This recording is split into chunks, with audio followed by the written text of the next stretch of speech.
Hey guys, it's Sarah, and today I have a review for you, and this is going to be on How Not to Die Alone, written by Richard Roeper.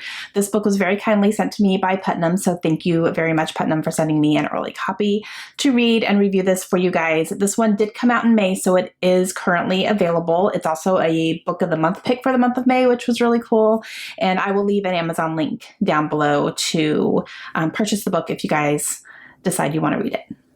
So this book follows our main character, Andrew, and Andrew is kind of a middle-aged man who is working in a very difficult job. I would think it's not something that is an overly happy job. You could say that.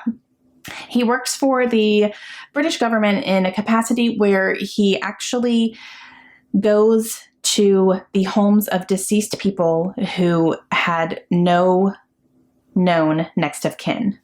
So these people have died.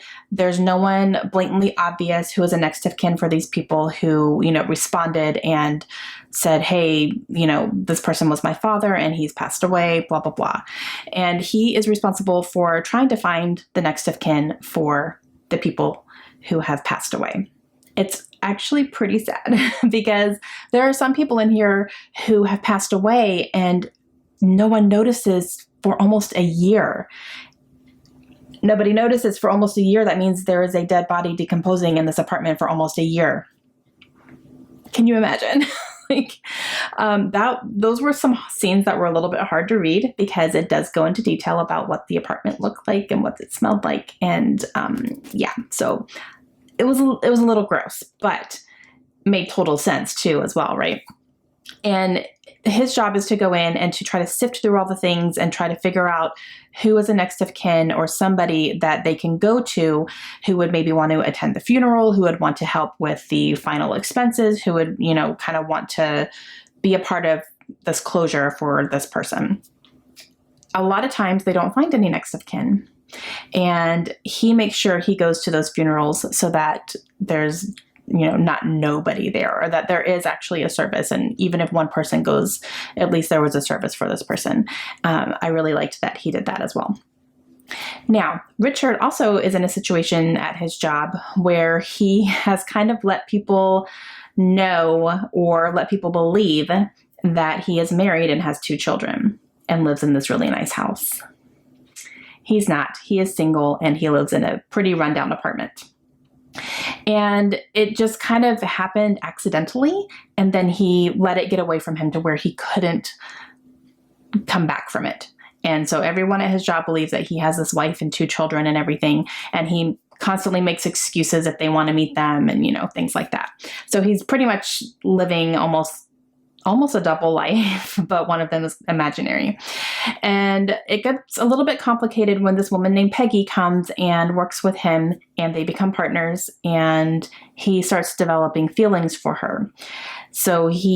But she is under the belief that he is married with 2 children. He can't get around that at all, because of the work environment. So he's in a conundrum. He's not sure what to do because he knows he's starting to have feelings for this woman, but she thinks he's married with 2 children, and she's also in a relationship. So it's very sticky. It's a very sticky situation. Now, you see Andrew deal with a lot of things internally. He doesn't handle things very well, and he has certain people that he can turn to in his time of need, which is great, but they're all online people. He doesn't know any of them personally. And so he really struggles to have that outlet of someone that he can go to and tell the truth to because, people don't know anything really about him. So he doesn't have anyone that he can really go to. So you kind of see how things develop. I really enjoyed this book, you guys, and it took me a while to read it. I'll be honest, it took me a while. It wasn't something that I could speed read through. It's definitely more of a character-driven book, and I struggle with those sometimes. And there were parts in here where I did struggle a little bit through. Some of the parts were a little bit slower, but they ended up being important as well. But I did, pretty steadily, I was interested in everything that was happening. And then probably the last quarter of the book was really good. I had finally hit that point where I was like, oh snap. And and then I couldn't read the end of it fast enough. So, but it was consistently interesting. So even though it took me a while, I was reading other books at the same time, but I just overall, the experience of me being in this story was a really positive one. And I ended up giving this one 4 stars, especially because of the end. It was just like, boom. And then I could not put it down. I didn't want to do anything else but finish this book. And I'm really glad that I did. So I definitely recommend this book. I really liked it. It has been compared to Eleanor Oliphant is Completely Fine by Gail Honeyman, which I completely agree with. I definitely see that. This character is not... There's not really any hints of any mental illness with him. He is struggling to deal with things, which I think can have definitely, you know, a mental impact on somebody, but I don't think it's anything like diagnosable as far as what I could tell when I was reading this book. Whereas Eleanor Oliphant, I kind of felt like maybe she was on the spectrum, but it wasn't blatantly said that she was, but that was kind of a feeling that a lot of people were getting from that book. I don't think that's the same with this character. But he is very quirky. And there was also a comparison to The Office, which I definitely agree with because the people that he worked with are all definite characters. And yeah, I ended up really enjoying this one, guys. So if this is something that you have been interested in, I definitely would recommend picking it up and seeing what you think.